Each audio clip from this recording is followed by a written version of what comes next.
तो जी अर्ज़ किया है, शिकवा नहीं किसी से गिला नहीं, शिकवा नहीं किसी से गिला नहीं। वाह वाह, मुकर्रर मुकर्रर। शिकवा नहीं किसी से गिला नहीं, नसीब में नहीं था जो हमको मिला नहीं। वाह वाह वाह वाह वाह वाह वाह, कभी भी बैठे हुए साइड में। ओ तो मैं हूँ आपकी दोस्त और होस्ट पेन्स एंड पंस में एक और बिग बॉस का नया एपिसोड लेके आई हूँ। कल मैं नहीं कर सकी रिव्यू क्योंकि मैं अंडर द वेदर थी। इतना ज़्यादा कंटेंट दिया है, इतना ज़्यादा कंटेंट दिया इन लोगों ने, इतना ज़्यादा कंटेंट दिया है कि मैं तो बीमार ही पड़ गई। मैं तो बेड से ही नहीं उठ पा रही थी, इतना कंटेंट दिया। मुझे समझ नहीं आ रहा तो मैं क्या सोचूं क्या नहीं सोचूं, मेरा दिमाग घूम रहा था। इतना कंटेंट दिया, मुझे नहीं लगता कि 17 ईयर्स के इतिहास में कभी बिग बॉस ने ऐसा कंटेंट दिया है। वरना हर 2 दिन बाद, हर 1 दिन बाद, हर फ्यू आवर्स बाद बिग बॉस को जगाना पड़ता है। सो उठ जाओ कुकड़ू कुकड़ू, उठ जाओ, सोने आए हो क्या? तो लाखों लाखों जो है रुपए जो है उन्होंने सो के बटोरे हैं। बहुत सारे लोगों ने, किसी का नाम तो नहीं लूँगी, बहुत सारे लोगों ने सो के, और उनके 10 20 50 बार भी एक दिन में कुकड़ू बजाए। तो आज की हमारी हाईलाइट शो की ये है, हम स्टार्ट करेंगे सोनिया जब वो बात करी होती है अनुराग से मनारा के बारे में। ऐसा कुछ फील होता है कि सोनिया के दिल में कुछ है, कुछ सोनिया जानती है मनारा के बारे में, जो उसके दिल से उमड़ के बाहर निकला जा रहा है, लेकिन वो बोल नहीं रही हैं। तो वो बताती हैं कि मनारा जो है रियल में तीनों से नहीं और हो भी नहीं सकती हैं, क्योंकि वो जिस इंडस्ट्री में काम करती है वहाँ पे कोई किसी को बेवकूफ़ नहीं बना सकता। वेल दैट्स ट्रू, बट हमें नहीं पता है, वो प्रिविलेज फैमिली से भी आई हैं। मे बी वो काफ़ी शेडो में रहती है, हमें क्या पता, कुछ भी हो सकता है। उसके बाद हमें कट्टू दिखाते हैं कि अभिषेक जो है बहुत रो रहे हैं। ऑफ कोर्स कल के एपिसोड में उन पे पाबंदी लगी थी कि कोई उनसे बात नहीं करे, कुछ नहीं करे, तो वो बहुत रो रहे थे, बहुत आइसोलेट फील कर रहे थे। फिर ईशा आती हैं उनके पास, उनको मनाने के लिए। वो जेलस होते हैं, वो कहती हैं देखो मत करो ये सब चीज़, और वो काफ़ी पोजेसिव से होने लगते हैं, और फिर उसको रोकने की कोशिश करते कि ईशा प्लीज़ मत जाओ। उसका दुपट्टा पकड़ने की कोशिश करते हैं, उसका हाथ पकड़ने की कोशिश करते हैं कि मत जाओ। और एक ये पैटर्न होता है माइंड में, हमारे ब्रेन में एक तरह का पैटर्न होता है कि जब हम लोग हमारा दिल ऑलमोस्ट जो है ना तकलीफ़ से बाहर निकल रहा होता है, तो क्या होता है कि आपको कोई गुड लिसनर चाहिए होता है। और क्या होता है कि कुछ लोग अंडरस्टैंड नहीं कर पा रहे हो, तो उसका वही था कि अभी मत जाओ, 10 मिनट बाद चल जाना, 15 मिनट्स बाद चल जाना, जब मैं थोड़ा मेंटली स्टेबल हो जाऊँ। तो वो ये हो रहा था, लेकिन वो चली जाती हैं गुस्से में कि मत कर, तो वापस वही चीज़ें कर रहा है। और फिर वो जो है बर्दाश्त नहीं कर पाते, और उसके पीछे वहाँ पहुँच जाते हैं, और फिर उसको कहते हैं कि मुझे बस तुमसे फ़र्क पड़ता है, मुझे किससे फ़र्क नहीं पड़ता, मुझे तुमसे बस फ़र्क पड़ता है, 1% भी मुझे किससे फ़र्क नहीं पड़ता। और फिर ऑफ कोर्स उसको उनकी सब सारी चीज़ें होती हैं, वो कहते हैं कि मत करो, मुझे नहीं करनी है तुमसे बात। उसके बाद दिखाते हैं थोड़ी देर बाद के कट्टू बिग बॉस जो है कहते हैं कि अभिषेक के ऊपर से सारी पाबंदियाँ ख़त्म हो चुकी हैं, और आप लोग सब आके और इस मोहल्ले में आके सब जमा हो जाएं। तो उसके बाद क्या होता है कि बिग बॉस भी काफ़ी जो है ना सार्केस्टिक हो रहे होते हैं भाई। कहते जिसका काम उसी को साजे और करे तो ठेंगा बाजे, गुजराती में बोलते हैं। मुझे नहीं बोलना आता गुजराती में, तो मैं हिंदी में बोल रही हूँ। तो उसके बाद वो बुलाते हैं, बिठाते हैं सबको तमीज़ के दायरे में। फिर कहते हैं कि मकान शफलिंग करता हूँ, तुम लोगों से तो हुआ नहीं, तुम लोगों को तो मैंने कहा था, तुम लोगों ने तो अपना ही कुछ बना दिया। तो फिर वो ऑफ कोर्स उसके बाद जो है ईशा को भी बोलते हैं कि तुम तो भागी चली जा रही थी, मैं तुम्हें मना कर रहा था कि मत बात करो। अभिषेक के पीछे।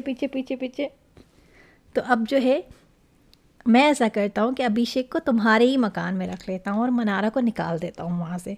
फिर उसके बाद फिर सार्केस्टिक होते हैं बिग बॉस। आजकल बड़े सार्केस्टिक हो रहे हैं, हार्मोनल इशू चल रहा है कुछ लोगों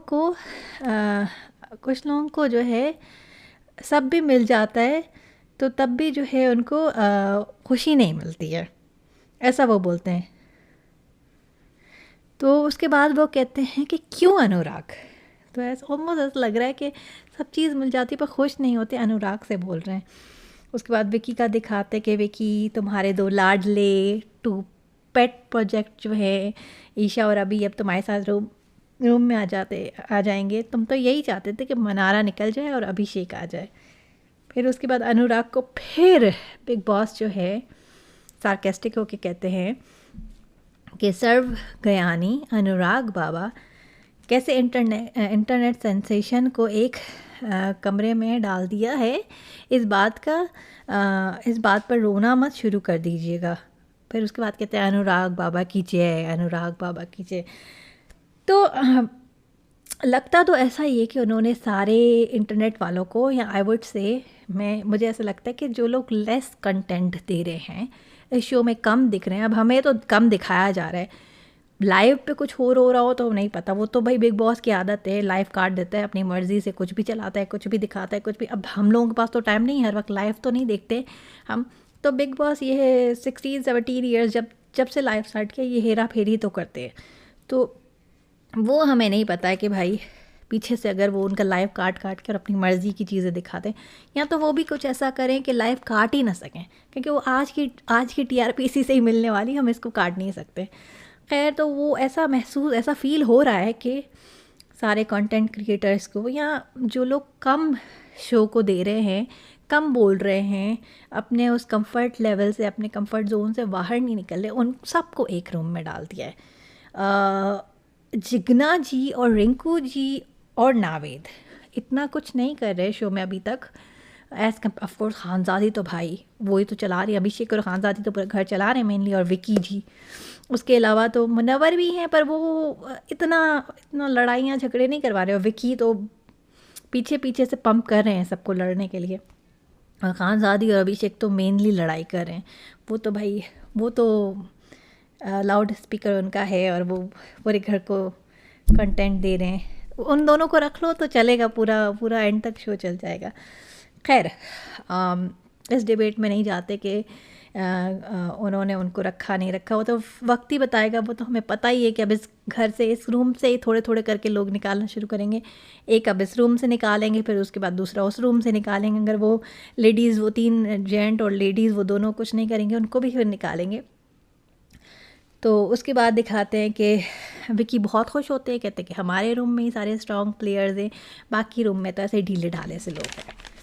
उसके बाद ऑफ कोर्स उन लोगों की नॉमिनेशन होती है, और रूम नंबर 3 के जो लोग हैं वो नॉमिनेट करते हैं रिंकू को, नावेद को, खानज़ादी को, अबी को, नील को, ऐश को, मुनव्वर को और ईशा को। अपने अपने रीजंस देते हैं, जिस डिटेल में मैं नहीं जाऊँगी। फिर मकान नंबर 1 उनकी बारी आती है, और उनको चूज़ करना होता है। उन लोगों को 8 में से 6 लोग करने होते हैं, और अंकिता जी जो है बढ़ जाती हैं कि नहीं, मुझे तो नील में ज़्यादा पोटेंशियल लगता है, नील ग्रोथ कर रहा है।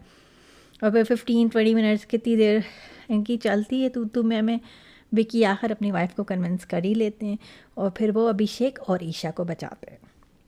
उसके बाद हाँ, ये तो मैं बताना ही भूल गई कि एक सीक्रेट रूम बनाया होता है जिसमें मकान नंबर 2 के लोग होते हैं, और वो सब कुछ देख रहे होते हैं, दिमाग के लोग। अब वो और भी दिमाग लड़ाएंगे, वो और देखेंगे कि किसको कैसे मैनिपुलेट करना है, सबकी बातें सुनेंगे। पर मुझे ऐसा लगता है कि खानज़ादी जो है ना, वो ना बता दे किसी को कि हम तो सीक्रेटली तुम लोगों को देख रहे थे, क्योंकि वो एक ऐसी पर्सन है जो दिल में नहीं रख सकती बात। अगर कोई ऐसी बात किसी ने उसके बारे में कही, ये खानज़ादी जो है भागेंगी वहाँ और कहेंगी तूने मेरे बारे में ये कैसे बात कही। तो वो जो है मकान नंबर 2 सबको चेंज कर देते हैं, उनको 3 लोगों को 6 में से रिप्लेस करना होता है। तो वो सना, तहलका और सोनिया को रिप्लेस कर देते हैं नावेद, रिंकू और मुनव्वर की जगह। उसके बाद जो है बिग बॉस कहते हैं मुनव्वर को कि आप कवाली का एक लगेगा मुशायरा, और आप उसमें जो है नॉमिनेशंस अनाउंस करेंगे। और फिर मनारा को कहते हैं कि आप जो है सबको वो पहनाएंगी बैच नॉमिनेशन का। नावेद इस बीच काफ़ी एंग्री नज़र आ रहे होते हैं, बोल रहे होते हैं कि ये लोगों का 2 फेस है, आई हैव सो एंगर, और बहुत गुस्सा करते हैं। और अभी आराम से वो भी खुल रहे हैं, लग रहा है कि उनके पास भी लड़ाई करने का काफ़ी पोटेंशियल है। उसके बाद एक कट्टू दिखाते हैं सीन थोड़ी देर बाद, कि तहलका और ऐश्वर्या का होता है, जिसमें कोई बात होती है यही वाली बात कि अच्छा वो उनको एटीट्यूड दिखाती हैं, कहती हैं कि तुम लोगों के घर से आया हो, तुम लोगों ने मेरा नाम लिया है। तो उसने कहा और भी लोग होते हैं और भी रीज़न होते हैं ये वो, पर वो नहीं समझती। फिर उसके बाद उसका कहते हैं कि मेरे पास 3 लिमिट्स होती हैं, अगर 3 टाइम्स अगर कोई बदतमीज़ी करता है उसके बाद फिर मैं फट जाता हूँ। तो इतने में नील को गुस्सा आ जाता है और बीच में पड़ जाते हैं और कहते हैं कि फट जाओ, फटो फटो।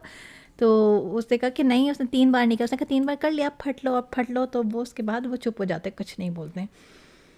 फिर दिखाते हैं थोड़ी देर बाद जब रात हो जाती है तो विकी जो है, विकी बाबा, विकी भैया, मास्टर माइंड सब लोगों का ब्रेन वॉश कर रहे होते हैं। इधर जा रहे, उधर जा रहे, उधर जा रहे, उधर जा रहे। सना को बोल रहे हैं कि ये हो रहा है, ये हो रहा है। फिर ड्यूटीज़ बट रही हैं। फिर जो है इतने में खानदादी और सना की बिना किसी कोई बात प्रॉपर होती ही नहीं है, उस पर लड़ाई शुरू हो जाती है। फिर वो अपब्रिंगिंग पे सना आ जाती हैं खानज़ादी की। फिर खानज़ादी उनके प्रोफेशन पे आ जाती हैं। फिर विकी जाके कहते हैं जाओ जाके बोलो कि वी डिमांड एन अपॉलॉजी। फिर वो सबको जाके बोलते हैं कि भाई माफ़ी मांगो उनसे, आपने क्यों उनके प्रोफेशन के बारे में बोला है। फिर खानज़ादी नाचते नाचते आती हैं, हाथ जोड़ती, कहती हैं बस हाथ जोड़ जोड़ के नाच के चली जाती हैं।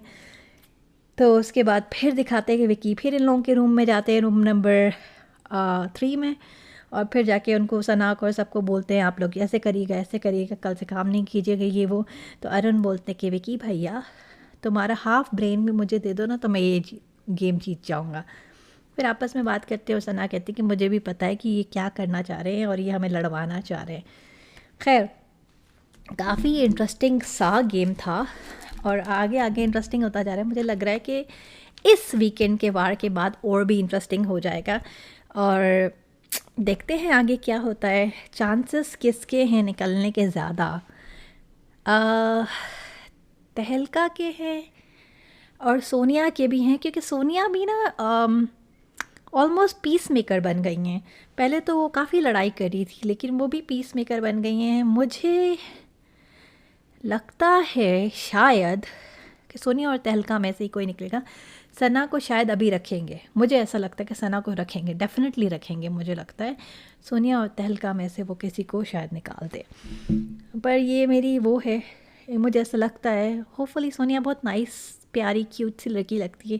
तहलका भाई भी बहुत अच्छे फ़नी हैं, पर होपफुली वो कुछ ऐसा करें, कुछ अच्छा हो। Best of luck to them. और कल नए एपिसोड के साथ एक और रिव्यू करेंगे। मुझे अपने दुआ में याद रखिएगा। तब तक के लिए बाय बाय।